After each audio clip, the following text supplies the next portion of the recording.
Hello বন্ধুরা, জন্মাষ্টমীর পুজোটা না হতে হতে কেমন করে হলো সেই গল্প শেয়ার করছি। চলো তাহলে দেখা যাক। বন্ধুরা, কেমন আছো তোমরা?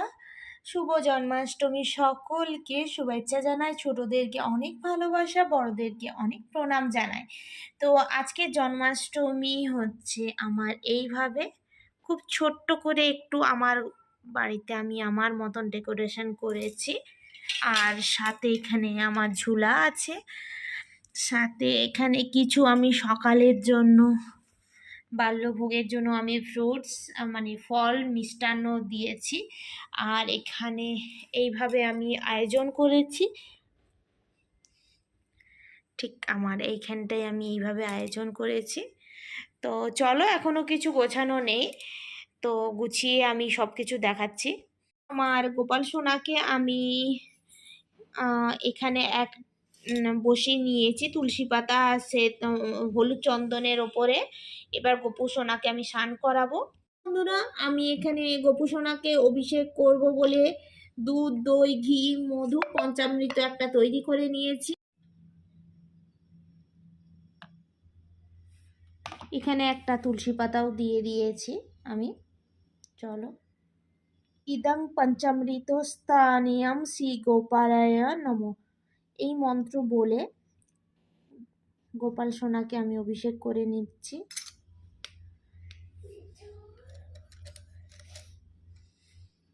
বন্ধুরা, আমি গঙ্গা জল, নর্মাল জল দিয়ে আমি গোপাল সোনার বিগ্রহটা ধুয়ে নিচ্ছি।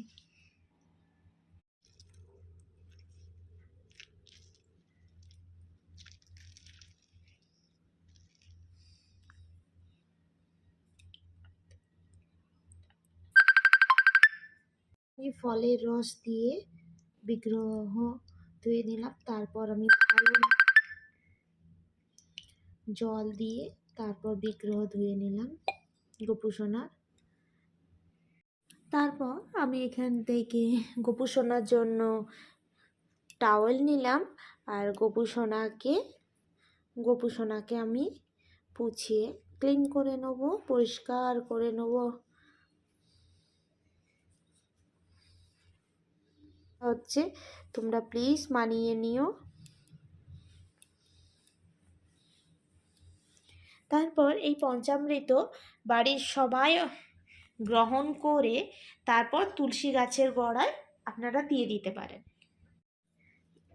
এরপর আমি পুষ্পবৃষ্টি করে নিলাম প্রভুকে। বন্ধুরা, আরেকটা জিনিস আমি তোমাদের দেখাতে ভুলে গিয়েছি, মানে সেই টাইমে আমি ক্যামেরা করতে ভুলে গিয়েছি। এই যে অগ্র, কর্পূর আর সুগন্ধি একটি জল প্রস্তুত করতে হয়। সাদা চন্দন, অগ্র, কর্পূর, সাথে থাকবে গোলাপ জল, আর সাথে পারলে কেশর অ্যাড করতেই পারেন, তো অ্যাড করতেই পারো তোমরা। তো দিয়ে প্রভুকে একটি সুগন্ধি জলে স্নান করাতে হয়। তারপর পুষ্পবৃষ্টি করিয়ে আমি তুলে নিচ্ছি, নতুন বস্ত্র ধারণ করাবো বলে। প্রভুর নতুন পোশাক পরিধান করাই। আমি সকালের টাইমে এই সুতোর ধরনের কটন টাইপের প্রিন্টের এই পোশাকটা চুজ করেছি সকালের জন্য। প্রভুর তো অনেকবারই পোশাক, যেহেতু আমার গোপু সোনার অনেকবারই পোশাক পরিধান করবে, তার জন্য এখনের জন্য এই পোশাকটি আমি ভেবেছি। তোমরা অবশ্যই কমেন্ট করে জানিও।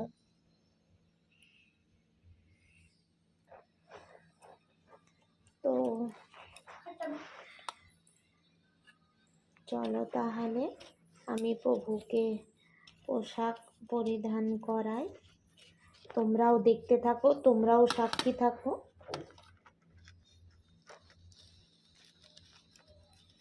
আমার প্রভুর পোশাক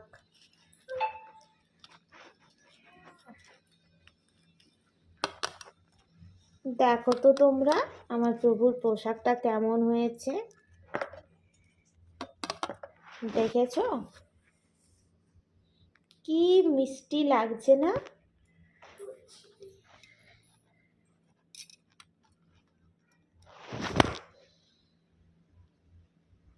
দেখো তো বন্ধুরা, তোমাদের গপুকে কেমন লাগছে? দেখো, এই মালাটা বড় ছিল বলে গপুর, তাই আমি এখানে বসিয়ে দিয়েছি। শুধু কানটা ফাঁকা আছে, কানটা আমি করে নিচ্ছি, তাই কানটা না পরিয়ে আগে দেখালাম।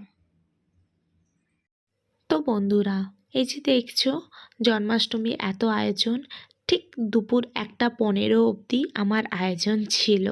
এরপর আমার আয়োজনে সব জল ঢালা হয়ে যায়। দেখতেই পাবে কি বাধা পড়ে জন্মাষ্টমী। এই যে দেখতেই পাচ্ছ চশমা পরে, এটা কে বলো তো? সুস্মি। তো হঠাৎ করে চলো গল্পটা শেয়ার করি। হঠাৎ করে আমার আই ইনফেকশন হয়ে যায় দুপুর 1:30 নাগাদ।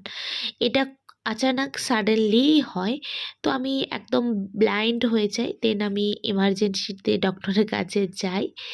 ডক্টরের কাছে থেকে 1:15 থেকে আমি প্রায় 5টা নাগাদ রিটার্ন আসি সমস্ত টেস্ট করার পর। নারকেল কোড়া অবধিই ছিল, বাট তারপর আমার বর অনেক কষ্টে, অনেক শরীর খারাপের ও নিয়ে এই নাড়ুটা বানিয়েছে। ইভেন ফার্স্ট টাইম জীবনে ও এরকম রান্না কিছু করেছে। পুজোর যা কিছু আয়োজন সব আমি ফেলে চলে যাই। তো যেহেতু আমার চোখটা বহুত ইম্পর্টেন্ট ছিল লাইফে, তো যেটুকুন করেছে আমার বর করেছে, যেটুকুন পেরেছে যতটা করেছে। এই দেখো এই পোশাকটা আমি পরিয়েছিলাম, আর কোনো পোশাক পরাতে পারিনি গপুকে, আমার বরই পরাচ্ছে। আর আমি দেখার মতন সামর্থ্য ছিল না। আমার পাশে একজন এসছিল, উনি ভিডিওটা করেছিল সাথে। তারপর আমি সানগ্লাস পরে কিছুটা একটু আদ্রু করে আমি ভিডিও করে দিয়েছি, কারণ এইটা তুলে রাখা আমার জীবনের জন্য বিশাল কিছু।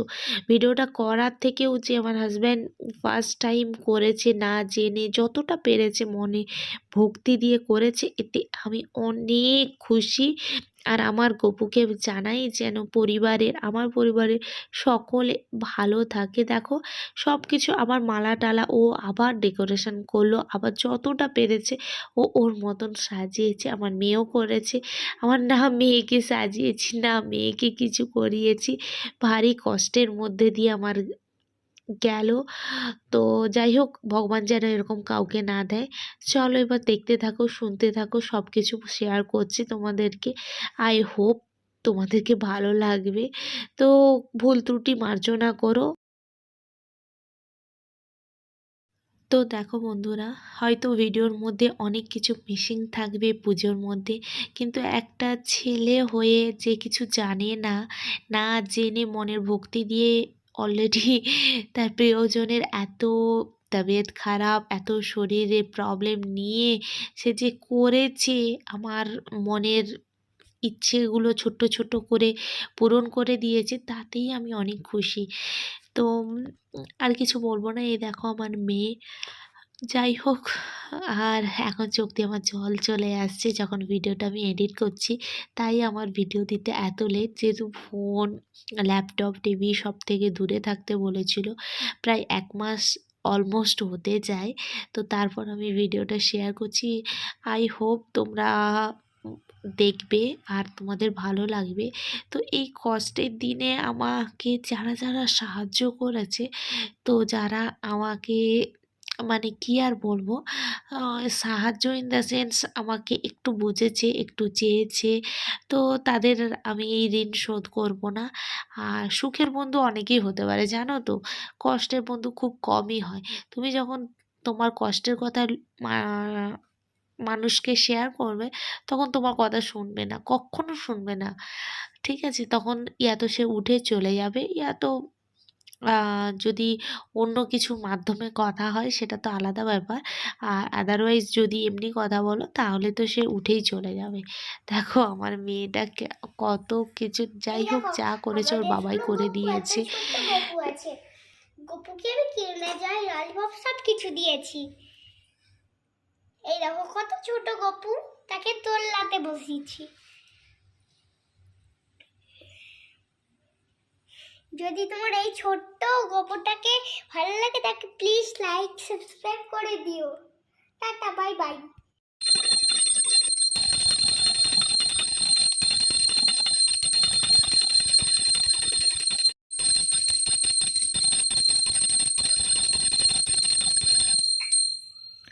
দেখো নেক্সট ডে মর্নিংয়ে আমার বরমশাই পুজো করছে, তার মতন করে ভক্তি ভরে সে তার পুজো করছে। আমার গপু ড্রেস চেঞ্জ করে নিয়েছে। জানো তো বন্ধুরা, যদি ভিডিওটা ভালো লেগে থাকে please like share comment share করে আমার পাশে দেখো। জানো তো সুস্মির যারা শত্রু তারা সুস্মির এই হালাতটা দেখে খুব হ্যাপি হচ্ছে, কিন্তু আমার তো কিছু বলার নেই। তাদেরকে অনেক ভালোবাসা, আরও হ্যাপি হও তোমরা। বাই। জানো তো বন্ধুরা, ভালো আছি বলতে ভয় করে। আজকের ডেটে দাঁড়িয়ে ভালো আছি বললেই পেছনে পড়বে।